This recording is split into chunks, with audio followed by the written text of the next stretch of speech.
Hello. Welcome back to COCBLOK, the Coalition of Craft Beer Lovers of Kentucky at 93.9 WLXU FM. I am Matt. I'm Jeff. And we are back for our, what is this, 3 weeks in a row?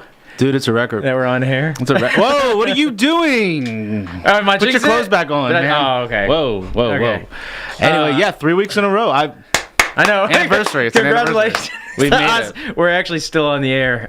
Nothing. Although I wondered if you were going to make it today. Yeah, honestly, I was like seriously this close to like canceling, but I could feel it because we got the same vibes going on. I could feel it. Yeah. It was like you were sending your. That's where this gray beard hair came from because I'm so stressed out. That's depressed you. I have one gray hair in my beard, and I feel so dapper. Yeah. And one day I'll have like a million gray hairs in my beard like you do. But I love my gray hair. Until then, I'm just gonna. Let me ask you a question. I'm gonna look up to you and your beard. Let me ask you a question. What? You get that beard professionally trimmed? Do you? Well, my wife is. She does it. She's a hairstylist. She's getting a lot of pressure at home to have my beard professionally trimmed, and I'm completely against it. Yeah. I'm just like, nope. I've moved now from my Swiss Army knife scissors to actually buying like a $5 mustache trimmer scissors that was, for some reason, it's located in the women's beauty section. Even though it says mustache beard trimmer on it, yeah, it's in the beauty section of Target for women. You asked if I'm getting it professionally trimmed, and at first I'm just thinking like, well, like what constitutes professional? Like my wife is a professional. Going to a professional. But I mean, if she does it at home, does that still count? She's a professional. She's still like a person. She's a But professional. then you're telling me that you're using a Swiss Army knife, and all of a sudden that's not professional. I think anything from your perspective is professional. That was how I was trimming my beard until maybe like 2 weeks ago. Golly. Using my Swiss Army knife scissors. Is this the first time you've had a beard? Yeah. Yes.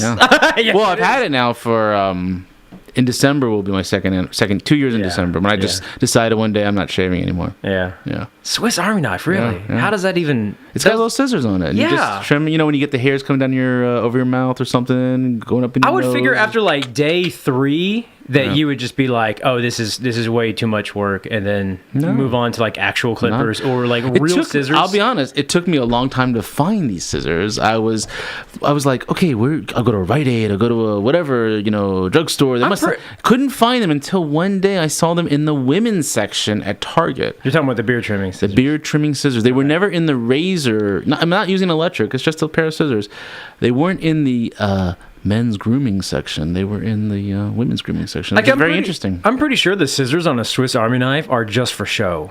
No. I don't think they're actually. Have you never used them to cut your fingernails? Well, will they cut a fingernail? I have. That's how I cut my fingernails. Will they cut paper? Do you use a Swiss Army knife scissors for everything? Dude, it's a Swiss Army knife. The Swiss have figured out how to do everything with this little device. It doesn't work though. I could see you like grilling a steak and then putting on a plate then putting a fork and then like a Swiss Army knife scissors like trying to cut through the steak. That's how. Of course, it's a Swiss. What do you think the Swiss are doing with this knife? They're doing everything. It's even. I think they're laughing at us because people like you are using the scissors to trim your beard. It's got a bottle opener. It's got, you name it, man. It's got magnifying glass and tweezers and scissors. You know what? You're right. If it's in there, then it's got to be quality. Those Swiss know what they're doing. Yeah. They make. They make. How can you argue with that kind of rationalization? And the Swiss, they make cheese, so they got to make good knives, right? Their army's not known for conquering the world, but they do make a good knife. That's for sure. Yeah. Man. They can put scissors in a knife, so it's got to be legit. So I was just curious, if you've been doing that professional beard trimming, but I forgot. Swiss Army scissors. You have the home field advantage, so you don't really have to go far to get your beard trimmed. That is true. And I wonder if brewers are getting their beard trimmed professionally, or they're just using Swiss Army knives like me. I don't know. I'd feel more simpatico with them. You need to start a group of like Swiss Army knife beard cutters. Facebook group. God, and it's going to be like Ray Beer. It's just going to be you. Well, there are more of us out there. Yeah. What have you been drinking, man? Well, I was drinking a lot with you the other day, I think. Yeah. We had a little bottle share. That was fun. That was pretty cool. There was some interesting and, it got a little out of hand. Yeah, I'm glad I went home when I did. Someone broke my swing. Yeah, I had that swing in the backyard. Dude, I didn't even that was broken. I didn't go outside because that little stream in your backyard had turned into a raging river, and I was like, "That's it." We almost got flooded. You're gonna get taken downstream. I thought at some point we were gonna have to build an ark, and we had plenty of booze. I think I might know who broke your swing just from some other stories I heard. Yeah, I won't go there, but it was not me. No, I didn't go in the backyard at all. It wasn't you. Nope. Not that you recall. It was not me. I did not go in the backyard. Although I went home and I was like, I got into bed. It was late, and I thought, forgot to open that bottle I brought. And then I looked at my notes and I said, no, we did open the bottle. Yeah, I forgot about it. Yeah. Yeah, we opened that. It was in my notes that we had opened it. Someone else had opened it. Well, the fun thing about having a bottle share is that, everybody gets to bring something, so everybody gets to try something different. Yeah. The bad thing about having a good bottle share that everybody, wants to attend and wants to bring nice bottles is that everybody's fighting to open their stuff to share with everybody else. So what should be a manageable, hey, let's get a small group of friends together, open a few bottles of beer and enjoy ourselves, turns into a race. And it's like, here's one that's open, everybody share. And then the next person's like, oh, I want to open mine. And then somebody else beats them, to open the next beer. And then that person's like, you know what? I'm just going to go ahead and open it. I'm going to get in line. And then all of a sudden people want to be generous. They want to share. They want to share. The whole purpose of a share is to share. It is. And it's almost too generous because I basically threw away my entire Saturday. And it's like, well, yeah. And it's like, you don't want time to tick out. And it's over, and you're like, oh, I didn't open this, or I didn't open that. Yeah. You want to get it open and out there, and exactly because that's why you brought it. Yeah. Saturday, I was feeling a little bit on Saturday when I woke up. Yeah. I woke up and then I took a nap, and then I got back into. So, well, okay, let's ask. There were some. What are some of your highlights? I thought you definitely started off on the right note with those two superstition those two meads. Yeah. What's it called? Endovillicus and Framboesa Atando, I believe is. Those were solid. Yeah, those were some solid. Very meads. hard to get, very expensive bottles, but those were enjoyable. That rum barrel Hunapu that Jason brought in the Crowler. Yeah, that killed it. Yeah, I like the Wesley that I brought. Yes, that was very good. That was awesome. My goodness, there was vanilla rye and cherry rye. Yeah, some of the old school Bourbon County. Which I had never. Have you had this before? Probably yes, huh? Mm-hmm. The Bourbon Counties? Yeah. Oh yeah. The cherry and vanilla. I'd never had those. Really? Yeah. I remember when cherry rye came out in 2012. People weren't as. I mean, people are still crazy about beer, but they weren't nearly as crazy as are now, where people are lining up for Bourbon County. Mm-hmm. And I remember I went over to the Village Idiot. Right. And they don't have takeout bottles, but you can have bottles there. They had 3 bottles of cherry rye, 3 bottles of coffee, Bourbon County coffee, just like sitting in there.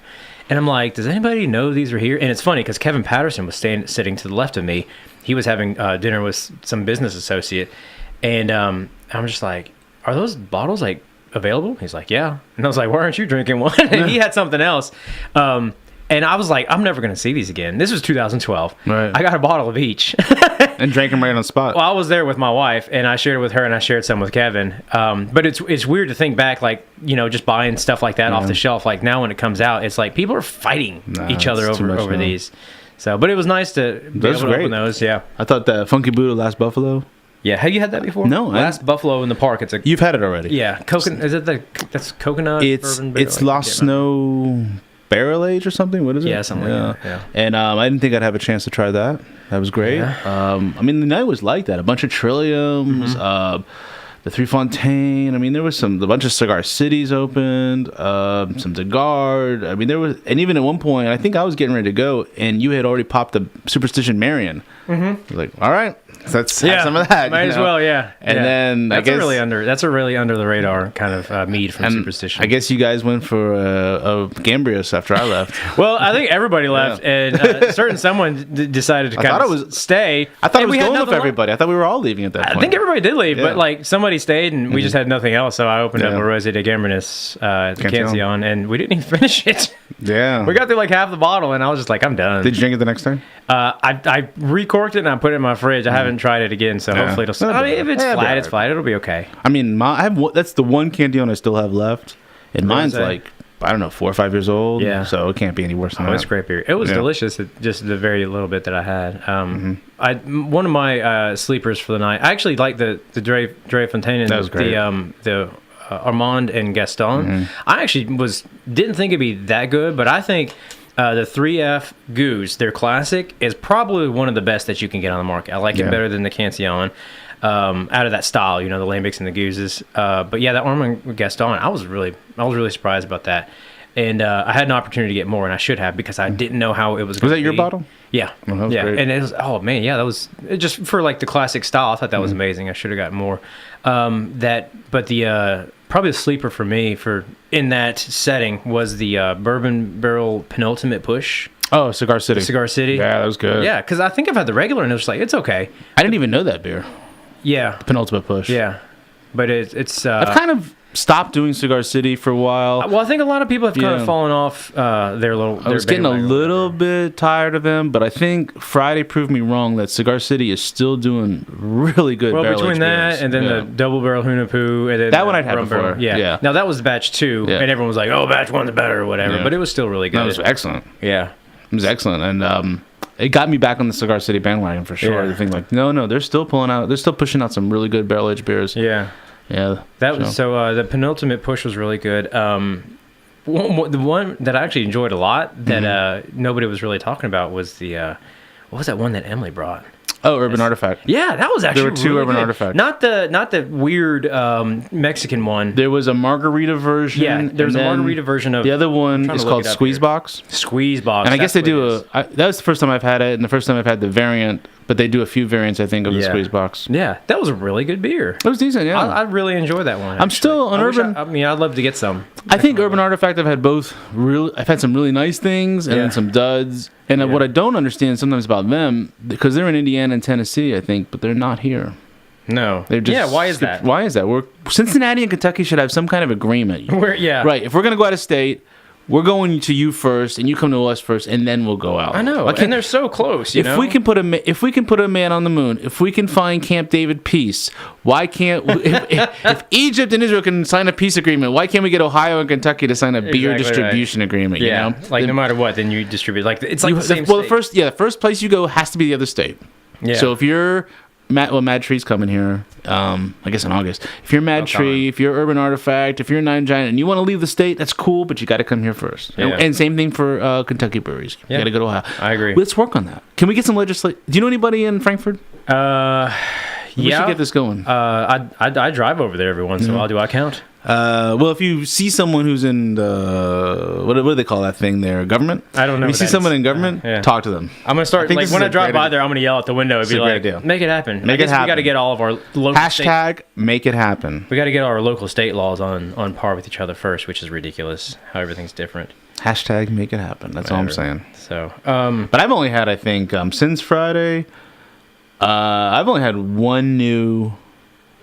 I mean, I've had a couple things I've already had before, but only one new beer since Friday. So I've been I slowed it down a little bit. Yeah, well, it's hard when you're in a setting like that and you open a lot of nice stuff all at once, and you kind of need to take a little break. Oh, yeah. So I understand that too. So I've slowed it down a little. But that was a lot of fun. Yeah, that was a good time. Good times, everyone. Good times. I remember back in the day when you and I first met, and some of these other people. That was romantic.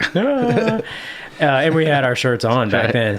But I wanted to recreate like an event, when we first started having bottle shares years ago in Kevin Patterson's basement, how fun that was, just like the intimate setting. So I think that was really successful. Because beer is people. Yeah. And it's beer about is sharing. Yeah. And it's, bringing back that old school group, I thought that was really fun. But the next one, you put the band back together. Yeah. But the next one I won't be invited to. Next one you're not coming. I can't stand you, honestly.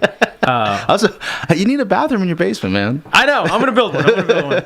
Yeah, instead of running down to the river to go pee and then coming back. Yeah, I did not participate in that, but I guess some people did. Somebody else did. Somebody that broke my swing. But honestly, I would love to actually have another like a larger bottle share that everybody can participate in next time. Now that I got this one out of the way, might you broke have the to cherry. take it up to we have a clubhouse access up there, and maybe we'll have a big COCBLOK bottle share. Yeah. Everybody in the COCBLOK community gets together. At the clubhouse. Yeah, maybe, or maybe just bring your own food because I don't want to deal with it. Yeah.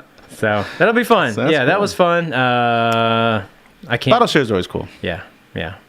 Till next time, I'm not inviting you. I know. I had to go. That's why I had to go this time. If you've only got one shot, as Eminem said. Success is my only option. Failure is not. Okay. So yeah, man. One of the conversations that we had that night. Besides you and Jason getting in a huge argument over distribution in Knoxville. He's wrong. He thinks Knoxville's better than Lexington. I don't want to go there. I don't want to go there. We're going to open up another can of worms. But we had a discussion about there was a guy, and there's some people that actually know who this cat is, and I think he hails from Louisville. Mm-hmm. But he had got caught. Oh, he's from Louisville. I think so. He had been caught by some of his peers, quote-unquote peers, of buying empty bottles of high-dollar bourbon on eBay, refilling them with secondhand bourbon or cheaper, liquid, and then reselling them as original product. Right. And if it happened, the thing is, I know that happens. Everybody knows that happens, and it happens in bourbon and it happens in beer. Both of the trade industries, or those two like markets, are very closely tied together.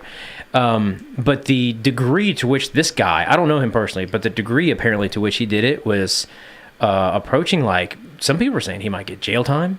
If whether mockingly or truthfully, confessed to 6 figures. Yeah. And I guess in profit from this. Yeah. And then, so then he goes and writes essentially a confession and posts it for the people that he sold it to, saying, I'm sorry, I did this, it was stupid. He basically, he just confessed out in public. It was literally obviously saved on people's phones and stuff because they were showing us screenshots. And he confessed it. How many figures? You say like 6 figures? I thought it was a 6-figure number he confessed. But again, I don't know if he was joking or being serious. That he made this much money and he owes this much money back to all the people. Yeah. And I've heard rumors that it's even more than that. Yeah. I don't really know. I don't want to speculate. But this guy had basically stolen thousands of dollars from other people by, selling fake bourbon. And I know this happens in beer too. And there was an article, a friend of mine that lives out in Arizona, he actually got approached by, I think, Draft Magazine, and they included him on an article where before the last KBBS release from Toppling Goliath out of Decorah, Iowa, he had traded for a bottle, and somebody had sent him the bottle, and he actually took pictures and they put it in Draft Magazine, where they had they tried to reseal the wax. And I swear to God, it looked like they had taken like bubble gum and tried to like press it together. And he just looked at it. He's like, "This is the stupidest thing I've ever seen. Obviously, this is fake." And he had to go back and forth. Did he pay for it? Yeah, he did. He got the bottle. He got the fake bottle, and the guy denied that it was fake. The community came to his aid, and he ended up getting somebody sent him a replacement for free once they found out how he got he got screwed over. But I don't want to say serves you right, but I hate the secondary market idea. I hate all this idea of I can't stand it either. Every time the big liquor chain in town puts out one of these Saturday, which they did this Saturday too, puts out one of these notices, we're going to have X amount of bottles of this bourbon, that bourbon, and this bourbon, and people are just lining up, not because they want to drink it, but because they want to resell it at 3 or 4 times, 5 times its price. What is this? So there's been a lot of attention brought to this one individual out of Louisville that was doing with the bourbon. Do you think the landscape's going to change at all? I guess not, because the thing is, as long as people are willing to pay for it, people are still going to use the secondary market to offload the bottles they've purchased, and someone again will get a great idea to forge. Forgery's been with us for a long time, right? And still is with all kinds of products, everything from I guess we can say it's the world's painting. Second oldest profession. Right, exactly. The first is joke. Oh, I was thinking of comedians as the first. No. All right. So could be a form of comedian. Yeah. That's what happened to me once, but we'll save. That's my New Orleans story. We'll save that for a different. I thought she was a comedian. Yeah. Anyways, so she kept laughing at you. What was all the laughing about? Apparently, you're the comedian. My clothes were off. What was the laugh at? Anyway, but I don't really understand why people are have gone that insane now that they'll pay 5, 6, 7 times what the bottle costs just to drink the liquid. It is ridiculous. Is it worth it? To me, no. But you're contributing to this problem if you are buying off the secondary market. Yeah, I agree. I would like to see people be a little bit, scrutinized a little bit more. But I still have trouble wrapping my head around like how crazy people get over these products and how far out of their way. And most of the people that are spending, 10 times the amount for these bottles, I won't say most, but a lot of them are people that don't even make that kind of money to be spending on it. This happened in the wine world too, where someone was busted for, but there it was about pretending to buy futures in wine that was going to be released and not being able to deliver, I think was part of it as well. But also there's been a lot of forgery connected to that kind of stuff. Yeah. So you don't think it's going to have any impact on the secondary market? I doubt it. People, as long as people are willing to buy stuff, they'll continue to buy stuff, and that means they'll continue to buy fake stuff. And a lot of times they'll drink something that they paid a lot of money for. Mm-hmm. It's fake, and they won't know. Yeah. So this guy got busted. He was I think someone had tracked him down, done the detective work. Yeah. He confessed and all of that. But how many? You think there's really only one person out there selling fake bourbon? No, not at all. But like with the amount of attention that's been drawn to this guy, I'd kind of be curious to see if the authorities actually get involved.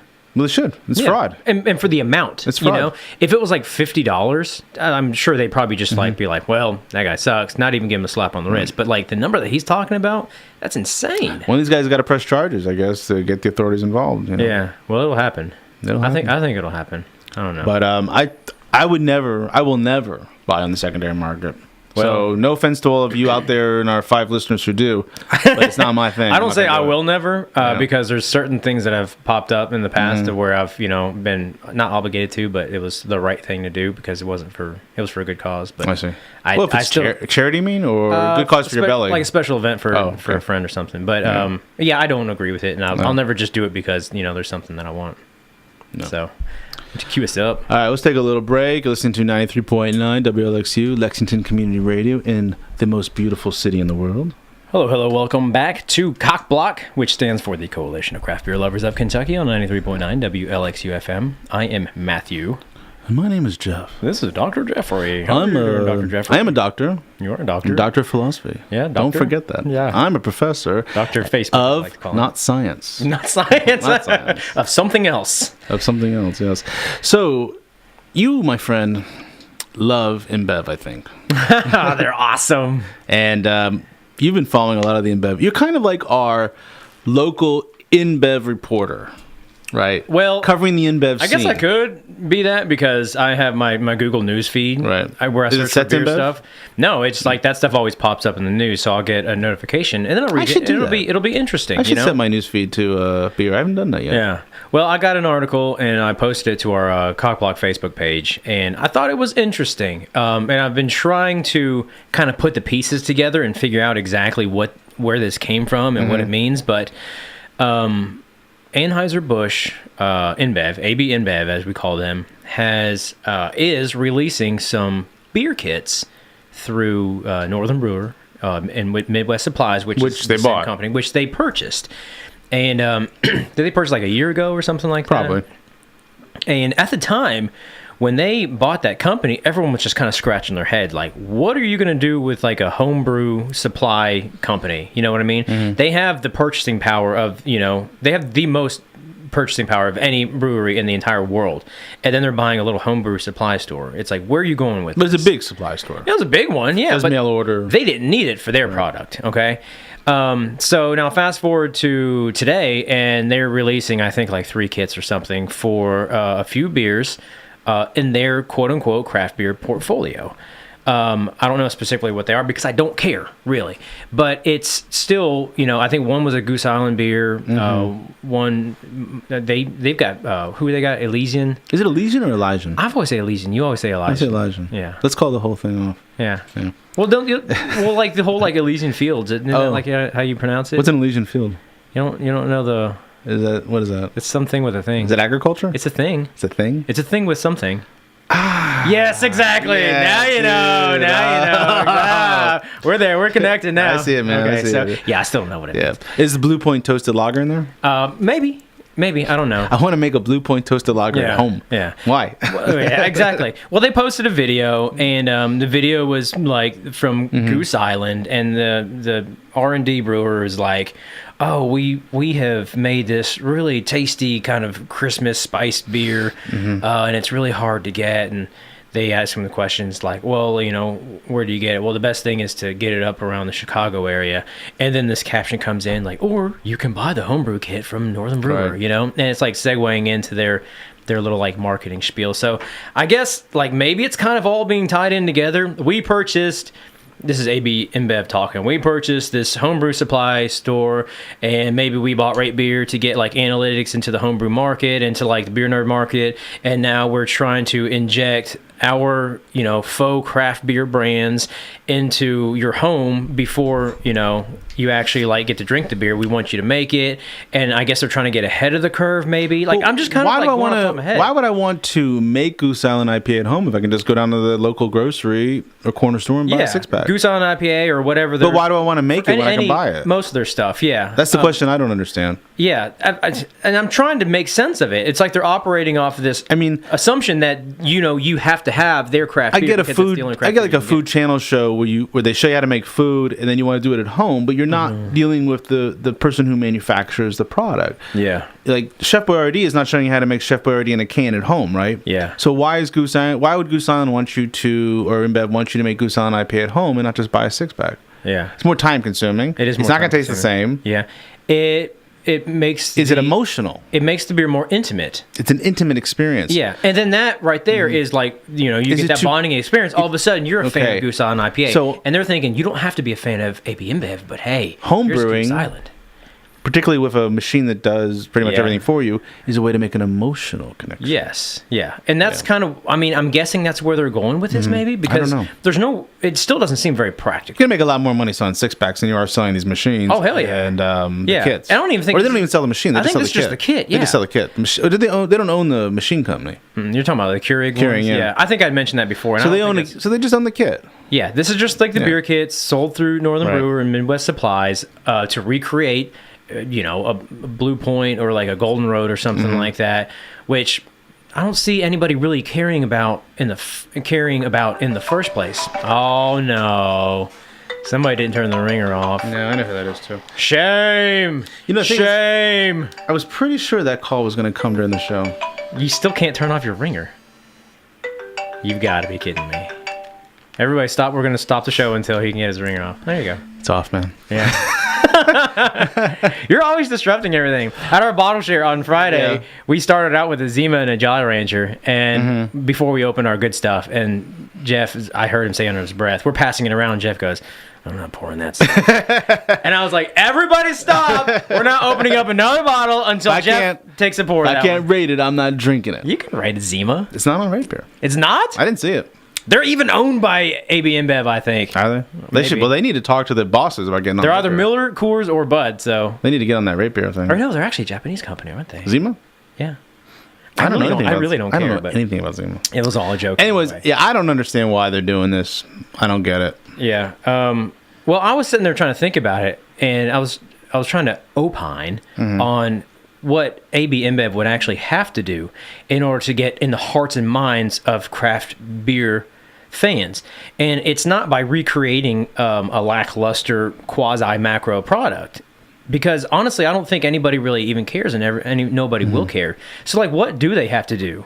I mean, I think they're going to have to take a step back, and I don't even think they have to ditch Budweiser or Miller or Coors. Right. I think they just have to make their beer actually intimate. Maybe put small manufacturing facilities in towns.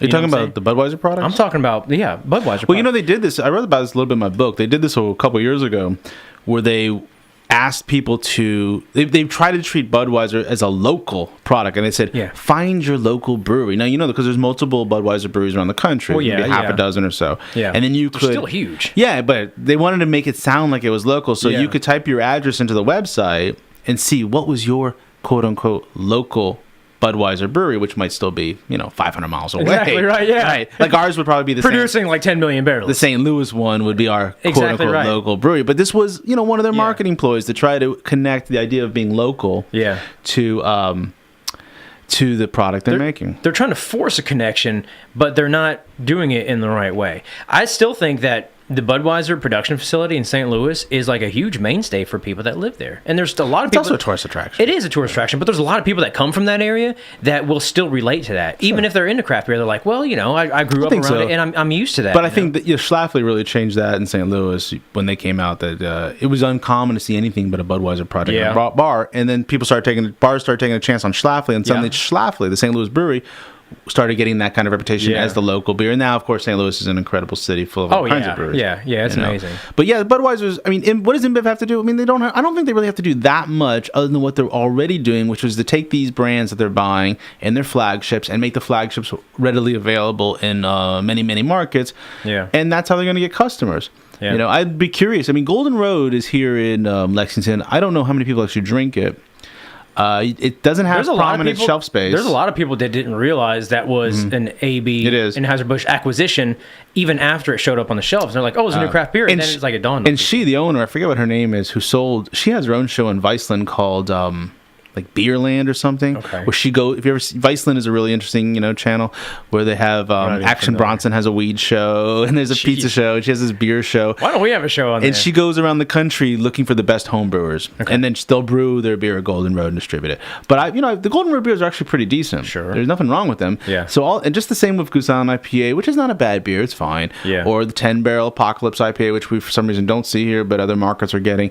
All they have to do is keep doing what they're doing, which is to tap into the everyday beer drinker who's not the nerd, and these beers will sell. Goose Island 312 is massively up since it was purchased. Yeah, and I actually, I don't dislike that beer, to be quite honest. I've always thought it was a decent beer, decent wheat. 312? It was one of the first wheat ales that kind of got me into, really appreciating the wheat style, and that was before they required. No, it wasn't. It was after, but still, I guess I'm just kind of tired of seeing the marketing shtick. And it's not changing, and it probably won't change. But these huge companies, to them, everything is marketing. You know what I mean? Mm-hmm. It's every single approach they take. It's like, how can we fool the consumer into caring about us? And it's not like we don't really want to make a connection with you. We really don't give a crap. We want you to think that there's a connection there. And I think this is just like another. But there was for a long time a connection when people were Miller people or Bud people. Are you a Miller guy or are you a Bud guy? Yeah. It's not so much, of course, anymore, and they've lost that connection. But that was the day and age, and that's the way the economy was like that back then. If you wanted a product, it was going to be a mass-produced product. It didn't matter if you were eating McDonald's or if you were shopping at Walmart. Are you a Burger King guy or a McDonald's guy? Exactly right. This is a completely different day and age, and people want more intimacy. They want to have an emotional connection with the products they consume, and that's why we see stuff like craft beer going on the rise. That's why I see people so upset at Wicked Weed. Yeah, because they were emotionally connected. There's a huge outlash to that or whatever. So I'm trying to see if we need to take a break. What time is it? It's 3:35 in the p.m. in Lexington, Kentucky, and we can take a very quick commercial break. Oh my gosh, that's the best song ever. What is that? So I thought it was a commercial about all-you-can-eat food somewhere in town. Yeah, we're supposed to go on a commercial break, and Jeff's like, oh, here's one about all-you-can-eat. It must be a buffet. Yeah. And it's some 80s rap song about all-you-can-eat buffet. I was ready for some buffet action there, man. Yeah. And it's like, oh, all-you-can-eat? Who's doing an all-you-can-eat? So what I went over to the soundboard. Song that was, though. Awesome. Even had a little filler ad spot for Coke in there. I'm hungry, man. Coke. I'm hungry. I want some all-you-can-eat food right now. I wish they had a better buffet here at the studios. It's really terrible. It's usually just Cheerios and Lucky Charms and some old bagels. I know. I feel like we need to do like a plug for some restaurant right now. I think the studio needs to up their game on the craft services. Don't you think? Maybe. Anyways, we're talking about emotional connections to beer and the Anheuser-Busch. Oh, welcome back to COCBLOK. Welcome back to COCBLOK. Connection. But I think one thing that I thought was really interesting, talked to you a little about for the show on our secret Facebook page, which very few of you are members of, listening, is as one of our colleagues on the Facebook page posted a montage of maybe 30 or so pictures posted in the last day or two of basically one or two beers. And they were pictures of either Bearded Iris Homestyle or Bearded Iris Scatterbrain. Bearded Iris, a brewery coming out of Nashville, Tennessee. Very prominent very popular for their cloudy, hazy New England style IPA. But I want to put the word popular maybe in scare quotes for just a second, because I would say that popular is a relative term, but it's become very quickly in Lexington an emotional term for this particular brewery, because in Tennessee, Bearded Iris has popularity, obviously. Yes. Because it's from the state. It's not a very big facility. It's not a very big brewery. When I went to it and it just happened to be they had some special stuff that day being released, there were no lines. No. Nobody's waiting around for it. It's readily available right there. You can do crowlers, or there were 4-packs you could purchase to take home. Yes. But here in Lexington, Bearded Iris has taken on very quickly some cult status. Yeah. Partly because they're hazy IPAs. Yeah. Low malt, lots of tropical fruit, citrus, hops, very cloudy looking, part of that whole New England IPA craze that's sweeping this country. Yeah. But also scarcity. Yeah. Because very little is entering the market every once or 2 weeks. Yes. And I think it's really interesting how quickly we bandwagon onto something that hits the market. It's not necessarily even the best beer on our market, right? It's a good beer. It's great. Yeah. They make number of varieties of these, and it's just like the other day we were drinking Trillium. Sometimes although I love these beers and can drink them all day, I do have some difficulty sometimes differentiating one from the next. When I was sat in Bearded Iris, it's like, ooh, Scatterbrain's good, Double Scatterbrain is good, this is good, but they're very, very similar. They all do kind of run together. Yeah, I agree with you. So, what is it about the hype that gets us all crazy that even if you don't need beer, the fact that you keep seeing pictures of people posting things makes you feel like, I need to get to the store right now. I need to get myself some, even though I don't really need it that badly. See, you asked that question. That sounds like something right up your alley, honestly. Yeah, that's actually what I study. And about. I mean, honestly, you should be able to pinpoint that. But I mean, right. I think it is more hype. We've talked about hype over and over again on here, about how something will come out, a few people will kind of like blow it up about how like good it is, how everybody should get it, and then all of a sudden everybody else is gonna be like, I need it because that's what it is. Right. But I've heard some of the comments on those two beers from Bearded Iris specifically, just kind of really just glorifying that style of beer. Yeah.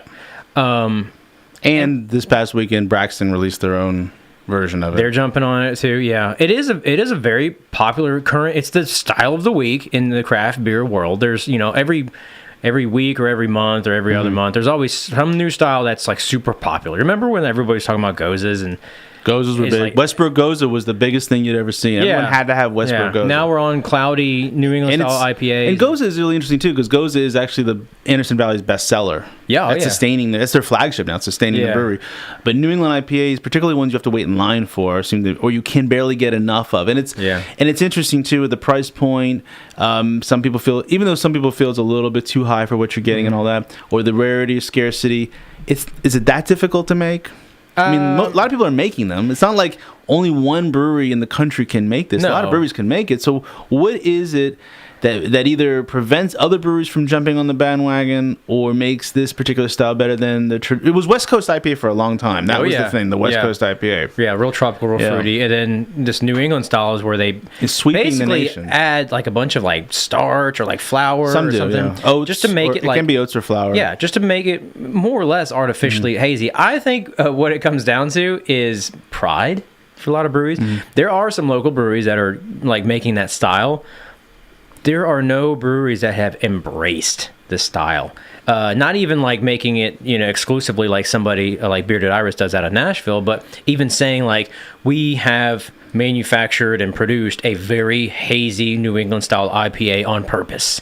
But there's a couple IPAs I know like over at Ethereal that they did that were pretty hazy, but they didn't come out and say like we've embraced the style. Right. They're just like this. LY6 did say we're putting out a New England style IPA for an experimental, although it wasn't really hazy and it didn't really have the notes of what we're thinking of as a New England styled IPA in terms of taste. Well, there's also as far as like the method of doing it, I've heard a couple of people going back and forth saying like, it's the type of yeast you use that just doesn't settle out, or it's the hop particles that float around. And there's a lot of people that just say they're literally adding an adjunct like flour. Right. And there's some of them, like especially with the Bearded Iris out of Nashville, to where it almost does taste chalky. So I wouldn't doubt it if they did add something that really didn't need to be in there at all, just to make it look something. For the haze. Yeah. But that's also where social media comes in, because the fact that you're looking at these things visually on Instagram and Facebook over and over again, I think is creating that kind of that salivating reaction that I want to taste that juice, because juicy is a really good word here, that they are juicy. The good ones are juicy. They look like orange juice. I once put up a picture, and it was me and my kid were drinking. I was drinking a beer, and he was drinking an orange juice. Like, which is which? Which is which? Right, you can't tell. They're so juicy looking. So it's like a trigger. There's a trigger. There's a visual trigger that I think gets people very excited when they see pictures of these beers. And the same thing for the Omnipolo beer. When I see Omnipolo beers on Instagram, I get that trigger too, because they do look like milkshakes, and they do look like orange juice. And you think, my God, it's going to be... And I hate malt. I want no malt in my beer, right? So the opposite of a more traditional IPA. Yeah.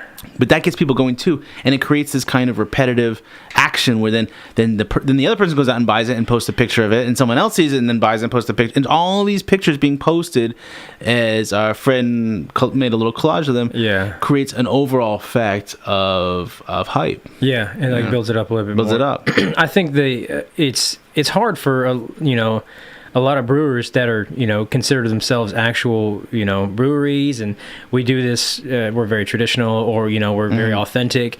To kind of suck it up and be like, if we're gonna get that haze, we gotta throw some flour in there, because it just seems it's so just like, I don't know, make that beer demoralizing. As we just saw Braxton do, make a limited amount, put them in 4-packs, 16-ounce 4-packs, and do a release day. People lined up out the door. Well, I mean, just it's like, at what point are you like just trying to be like an independent brewery to where you want to do your own thing to get and then at one point are you just like, I'm jumping on this bandwagon, I'm gonna do what everybody else is doing. And I'm going to do it in a way that I don't agree with. If we've learned one thing about craft beer, maybe not since in the last 30 or so years, since its early days, let's say not since Sierra Nevada, but in the last 15 years at least, is bandwagoning is the way to get attention. Put it in a barrel. Make a goza. Do a kettle sour. I mean, kettle sours now, everywhere you look, people are doing kettle sours. Because as soon as one brand... That's why I think the internet is so... and social media is so important in helping create this hype for styles. Just get a few people to take up pictures, and they get likes, and they get likes, and they get boom.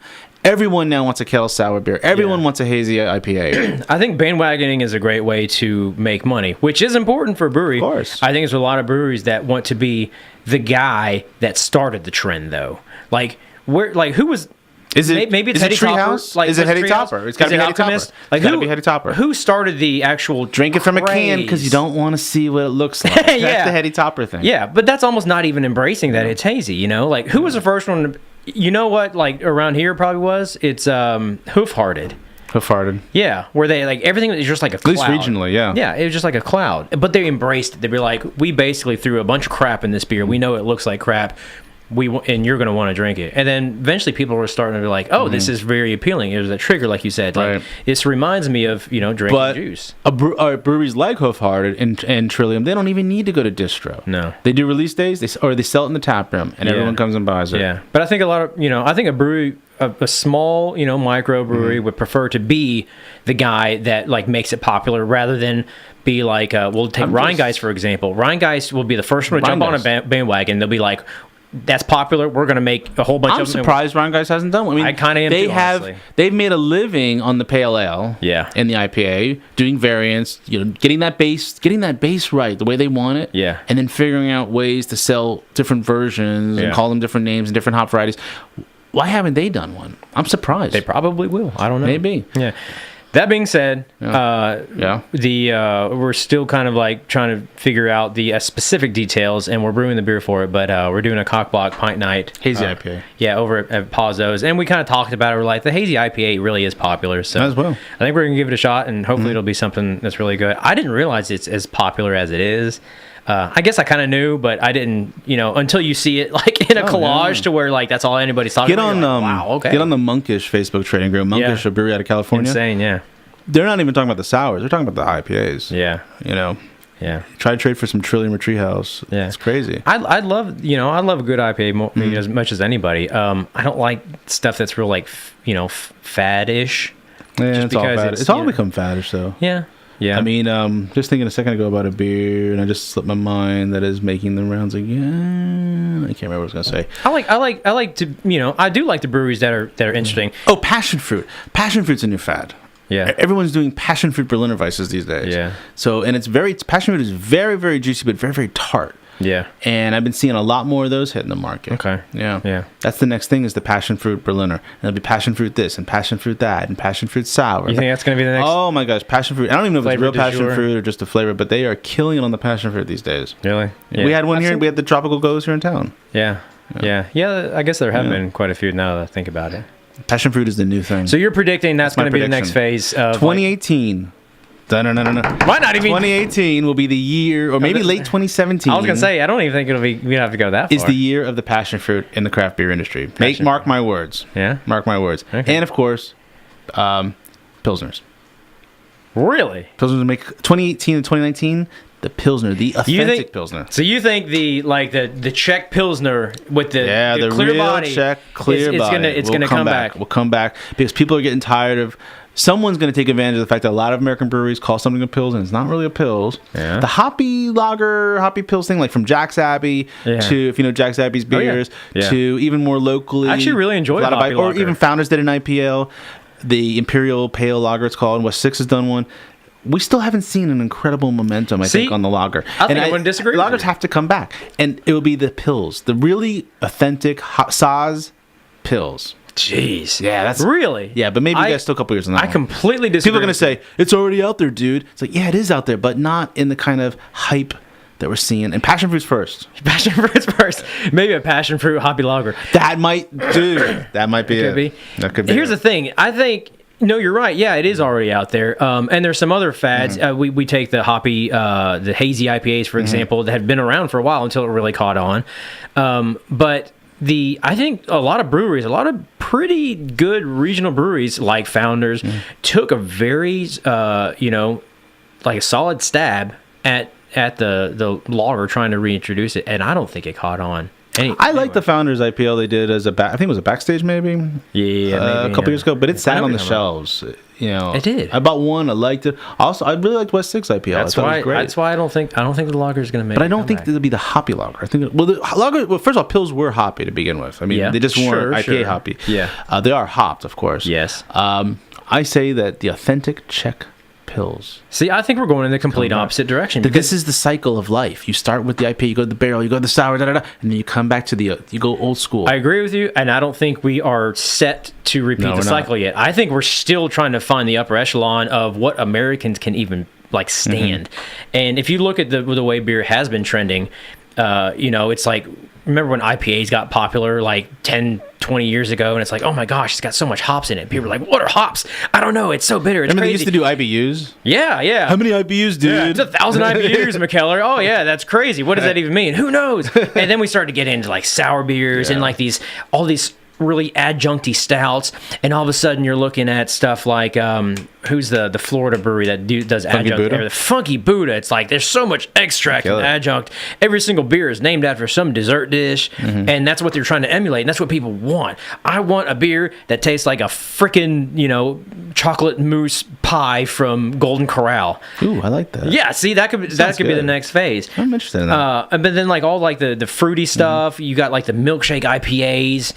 I want my beer to taste like a milkshake from Sonic or something. Like, I think we're going on this opposite extreme that beer is basically being bastardized.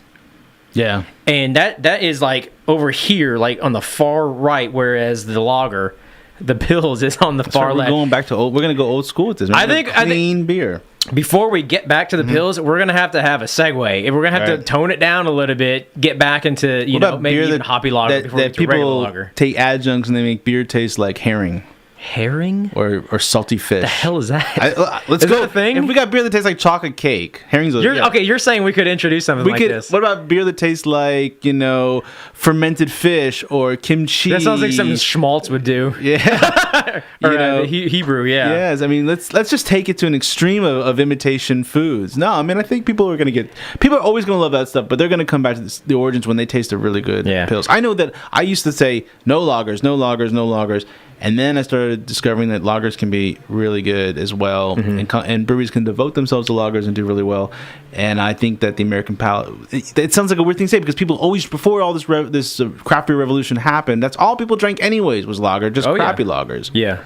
But well, I mean, I enjoy a good Hohenstephaner every once in a while, and I love it that it just sits on the shelves, and it's still like a phenomenally world-class beer, but it's just a lager. Right. And they make a couple like the Corbinian and stuff that's actually really, really amazing. But I think we're gonna have to reconnect to that before we actually get there, or people are gonna get so fed up with adjuncty IPAs and stouts that they just give up on beer altogether, and then we basically regress to that. I guess I could see that happening, but I think the next fad is going to be something that's just outlandish: milkshake IPAs, adjuncty stouts, orange juice IPAs. The next one's going to be it's going to be some sort of barrel-aged Hefeweizens. What is up with you bringing back like these? You're trying to like bring back like traditional beer and like how come a really put a Hefeweizen in a barrel? I don't think that's ever been done. I'm sure somebody has. Dude, I'm sure let's put this wheat beer in a barrel, man. It's like, oh, this tastes like herring. Let's put this in a herring barrel. Herring is pickled in a barrel. Pickles. Yeah. Actually, I think some cans. What was that Candion I had once at the first ones? It tastes like pickle juice. It's probably Mamouche. Yeah, it was one of those. It tastes like pickle juice.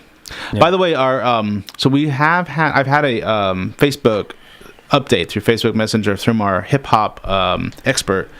a Mr. Todd Decay who says that was the Fat Boys. Oh, nice! Yeah. Oh, the all you can eat. All you can eat was nice. the Fat Boys. We should have known that. That should be like our intro song. I feel kind of bad that I didn't know that. Yeah. Whatever. Well, we've said a lot. Maybe too much. I mean, if you don't come up with a new outro, I'm not coming on next week. Well, hey, look, that's your task. You come up with a new outro. I got bad news for you, man. What? I'm not coming on next week. Oh yeah, you're gonna be out of town. I think we got about 3 Mondays. I won't be able to do the show. Wow. So, but you don't know how to use the board. Yeah, so I don't know what's gonna happen. Yeah, I don't know what's gonna happen here, but I will report back from Copenhagen all the wonderful beers I drink. Nice. Maybe I'll grab a bottle of Blaubeer, but I doubt it. The release is the day after I get there. Did you get? Oh no, you didn't get to try it. Sorry. No, I never got to try it. Yeah, it's actually. But I've had it before. It's pretty good. I haven't had it. It's one of those beers I've never had. Don't go out of your way for it. I'll just say that. If I can get a bottle. If you can get it, I will. It's very good. But I don't know. But I still think just traditional 3F is the way to go. Yeah, but I'm not so much against hype beers. They give me something to live for, you know. Yeah. I live a sad life. Yeah, because you have nothing else to live for. I got nothing else going on. What am I going to do here? Yeah. So, you've been listening to Lexington Community Radio 93.9 WLXU, and the only beer show in all of Lexington, Kentucky,